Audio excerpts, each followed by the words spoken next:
Geocoding is an important tool to let you get the most out of Trackuback. With your geographical places geocoded, you will be able to see your background in the map. For instance, a heat map like this. Your ancestors' locations will be pointed out in the map. In the best cases to a high level of detail, down to a single building. Your family tree will be colorized to visualize where different clusters of your ancestors come from. Your ancestors' life journey will also be possible to follow in the map. The better your geocoding is, the more detailed will the geography of your background be. Under the Map tools, you will find the Geocoding tool, and when you click it, a window appears that the first time is fetching all your places. The first time you open it, it may take a short while to fetch all your places. When fetching is done, to start with, the window is empty. If you go to the filter box and click Geocoded Places, none will appear. Instead, you start by clicking Not Geocoded Places, which, since you just created your family tree, is 100% of all the places you have registered. This can be a long list, so have some patience while the list is filled. When you have the list in front of you, just click the button Geocode List. This starts our automatic geocoding engine, where Trackuback attempts to interpret the places you have registered. Our geocoding engine checks your place names from right to left, starting with country, then county, then parish, and lastly place, which can be a town, a city, a village, a farm, or even a single house. The place definition has to be delimited by commas.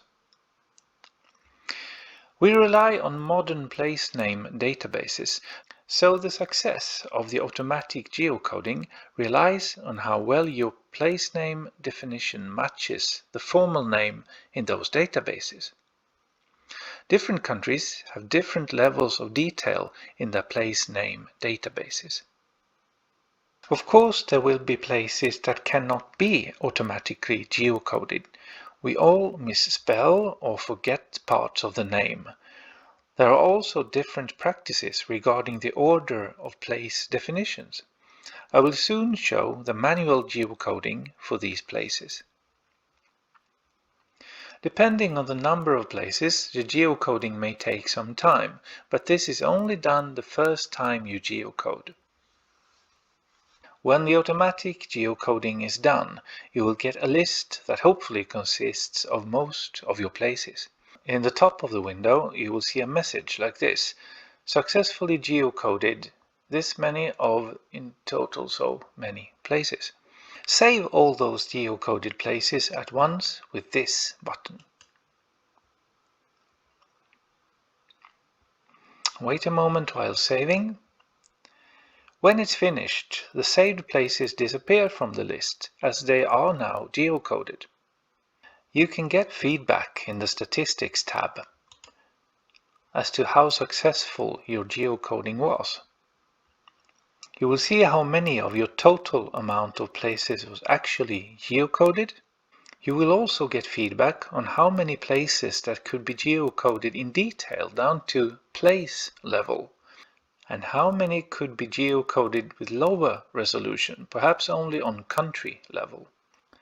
It is on the levels place and parish that you will get a more detailed sense of your geographical background.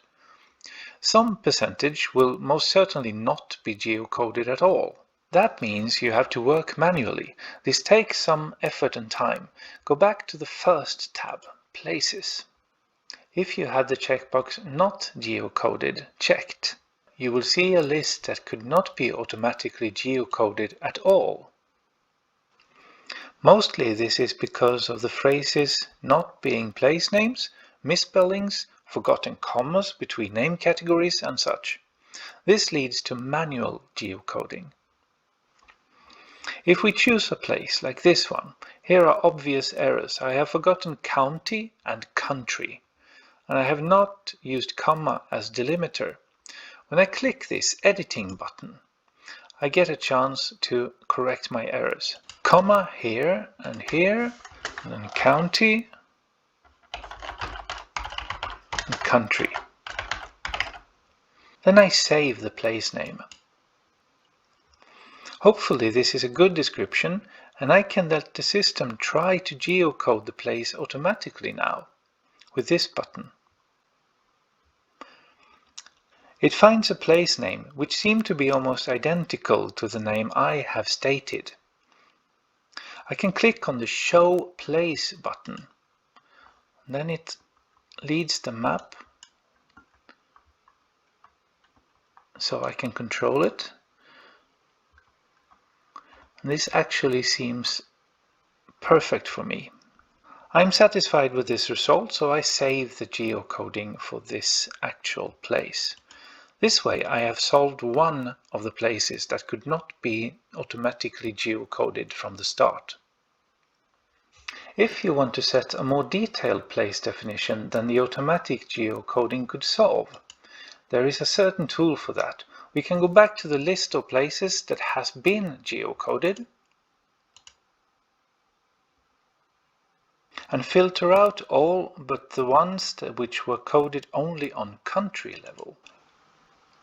Here is one, despite that I had stated a detailed place description, but as you can see, I forgot a comma in the middle.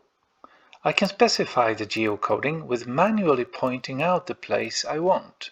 Click this button and a new tool opens. The map window expands as well, so I have more space to work with. You may zoom to the exact geographical point that you want to register.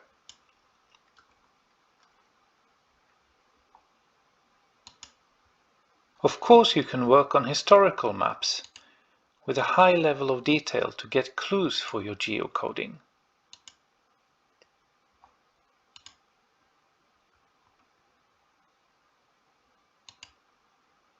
Just take note that these maps may be a little bit off here and there compared to the modern map. As an alternative, if you have the latitude and longitude coordinates, you can enter those. This does the same thing, get you a point to register. If you want to check the closest place name that is defined in the database from the point you just set, you can specify the level of resolution here. If the name suggestion is good for you, you can copy it into the input field with this button. When you're all satisfied, you can save the point, the coordinate, and the suggested place name. Geocoding all your places is likely to take time. It is common to work in smaller chunks. Geocoding is a powerful tool for attaching your ancestors to their geography. It may be time-consuming, but it is very rewarding.